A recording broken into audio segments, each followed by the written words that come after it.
Hello students.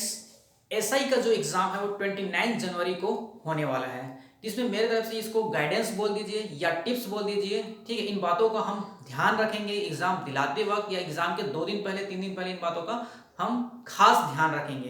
तो चलिए देखते हैं किन किन बातों को हमको ध्यान में रखनी है। तो सबसे पहली बात जो है वो है be confident on your preparation.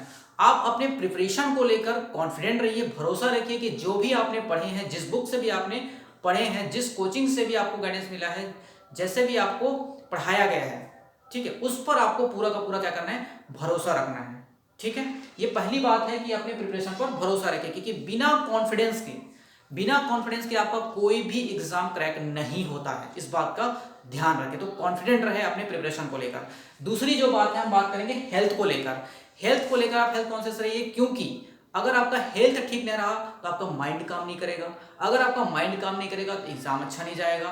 तो आप हेल्थ को लेकर बहुत ही कॉन्शियस रहिए। अपने खान पान को लेकर सरल, ठीक है, साधारण भोजन करिए, ठीक है, और अपनी हेल्थ को ठीक करिए। आपका डाइजेस्टिव सिस्टम अच्छा रहना चाहिए। ज़बरदस्ती का बाहर का खाना, ठीक है, स्ट्रीट फूड खाना या ऑयली चीज़ें खाना, इन बातों को अवॉइड करिए, इन चीज़ों को पूरा अवॉइड करिए। ठीक है, तो हेल्थ को लेकर आप कॉन्शियस रहिए। हेल्थ अगर अच्छा रहेगा तो आपका एग्जाम भी अच्छा जाएगा।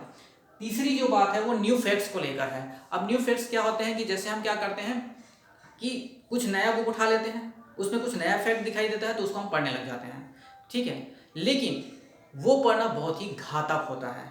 वो घातक इसलिए होता है क्योंकि नए फैक्ट जब आप पढ़ते हो, ठीक, अभी के सिचुएशन में कि आपका 2-3 दिन बाद आपका एग्जाम है, नया फैक्ट आप पढ़ रहे हो, तो घातक इसलिए हो जाता है क्योंकि उसके चक्कर में आप जिन जो पुराने पढ़े हुए हैं वो भूल जाता है और नया फैक्ट एग्जाम के टाइम में याद आता ही नहीं है।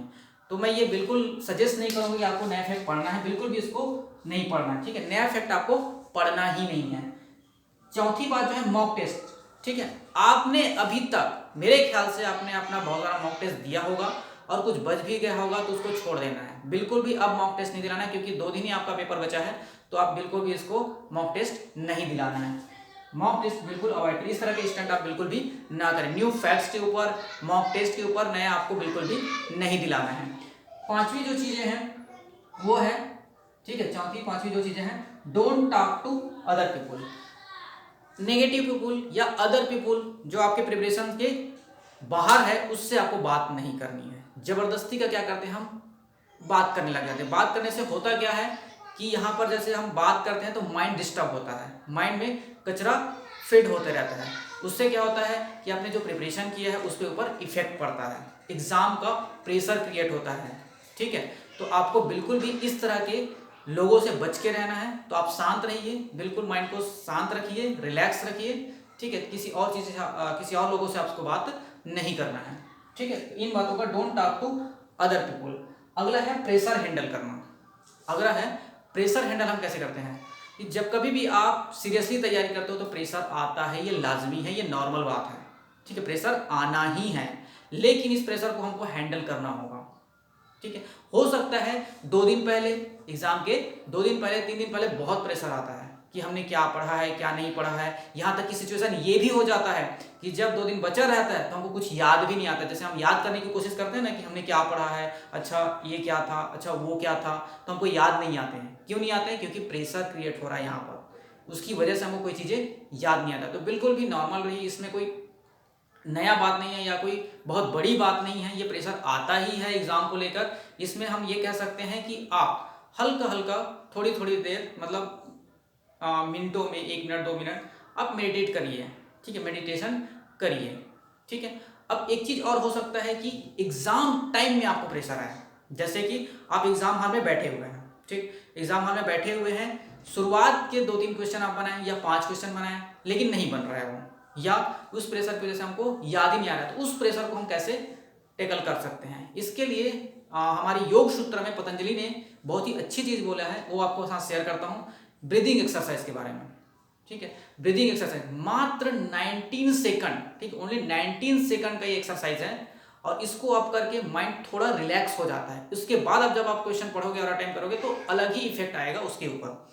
ठीक, तो ये क्या होता है ये मैं बता देता हूँ। ब्रीदिंग एक्सरसाइज, ब्रीदिंग एक्सरसाइज क्या होता है, 4 सेकंड, 7 सेकंड और 8 सेकंड इतना का एक्सरसाइज होता है। 4 सेकंड में क्या करना है आपको, सांस अंदर लेना है, ठीक है, ब्रीथ इन करना है, सांस अंदर लेना है 4 सेकंड तक, ठीक। लंग्स में आपको 7 सेकंड तक रोक के रखना है, लंग्स में 7 सेकंड तक आपको रोक के रखना है।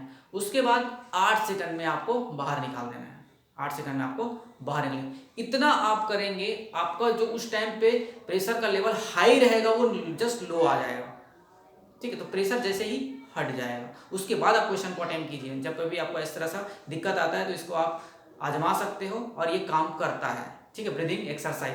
तो प्रेशर को आप अच्छे से हैंडल कर पाओगे उस टाइम पे, ठीक। अगली जो बात है वो अटेम्प्ट को लेकर, अटेम्प्ट को लेकर बहुत सारे उदाहरण हैं कि कितना अटेम्प्ट करना चाहिए, 70% करना चाहिए या 80% करना चाहिए या 90% करना चाहिए, बहुत सारे अवधारणा हैं। मैं इसमें आपको बाउंडेड नहीं करूंगा कि आपको 90% करो या 65 करो या 75 करो, ऐसा बाउंडेड नहीं करूंगा। इसमें हम सिंपल से समझने की कोशिश करते हैं कि अटेम्प्ट कितना होना चाहिए। ये आपका डिपेंड करता है कि एग्जाम कैसा आ रहा है, ठीक है, एग्जाम कैसा आ रहा है। तो एग्जाम के पैटर्न को हम 3 टाइप से आप डिवाइड कर सकते हैं। एग्जाम के पैटर्न को कितने टाइप से, 3 टाइप से हम इसको डिवाइड कर सकते हैं। पहला हो सकता है आपका एग्जाम जो है इजी आए, ठीक, पहला आपका जो एग्जाम है वो इजी आए। दूसरा हो सकता है मॉडरेट आए, ठीक, मॉडरेट आए। अगला हो सकता है थर्ड टाइप टफ आ जाए, ठीक है, टफ आ जाए। ये 3 ही टाइप के हो सकते हैं, या तो इजी हो सकता है या मॉडरेट हो सकता है या टफ हो सकता है, इतने ही हो सकते हैं। अगर आपका इजी आता है, पेपर आपका इजी आता है, इजी आने के केस में आप 90% तक जा सकते हैं, ठीक, 90% तक आप जा सकते हैं, 80 to 90% आप बना सकते हैं। अगला हो सकता है कि अगर मॉडरेट आए तो आप 70 to 80% तक आप जा सकते हैं, ठीक है, 65-80% तक, 65 to 80% तक आप बना सकते हैं। अगला आ जाए कि बहुत टफ आ जाए, ठीक है, अगला आ जाए कि बहुत टफ आ जाए, इसमें आपको 50% या 60% के आसपास तक बनाना होगा, ठीक है, 50% या 60% तक आपको करना है। बाकी आपके एग्जाम के टफ लेवल पर भी डिपेंड करता है कितना टफ आ गया, ठीक है, वो भी डिपेंड करता है। तो वो कब पता चलेगा, जब आप एग्जाम हॉल में बैठोगे, क्वेश्चंस को देखोगे, पढ़ोगे, उसके बाद आपको पता चल जाएगा, ठीक है। कभी भी ये मत सोचना कि मेरे को अगर मुझे बस इजी लग रहा है, मुझे बस मॉडरेट लग रहा है, मुझे बस टफ लग रहा है, ऐसा नहीं है। आपकी प्रिपरेशन अच्छी है तो आपको पता चलेगा कि एग्जाम कैसा है, ठीक है। प्रीवियस ईयर के क्वेश्चन आपने किए होंगे, मॉक टेस्ट आपने दिलाए होंगे, ठीक है, आपकी प्रिपरेशन अच्छी होगी तो आपको पता चल जाएगा कि पेपर किस तरह का आ रहा है, ठीक। उस हिसाब से आप डिसीजन लीजिएगा कि कितना आपको बनाना है, अटेम्प्ट आपको कितना करना होगा। तो इन्हीं बातों को आपको ध्यान रखना है कि एग्जाम दिलाते वक्त, एग्जाम के 2 दिन पहले इन बातों को बहुत अच्छे से रखिए ध्यान में अपने माइंड में, ठीक है। माइंड को बिल्कुल रिलैक्स कीजिए, बिल्कुल शांत रहिए, ठीक है, ये बहुत इंपॉर्टेंट है, ठीक है। आज रिपब्लिक डे है, ठीक है, मतलब कि गणतंत्र दिवस है, तो आप सभी को गणतंत्र दिवस की हार्दिक शुभकामनाएं। Happy Republic Day to all of you, ठीक। अंत में मैं बस इतना ही कहना चाहूँगा कि जिंदगी जीना आसान नहीं होता, बिना संघर्ष के कोई महान नहीं होता।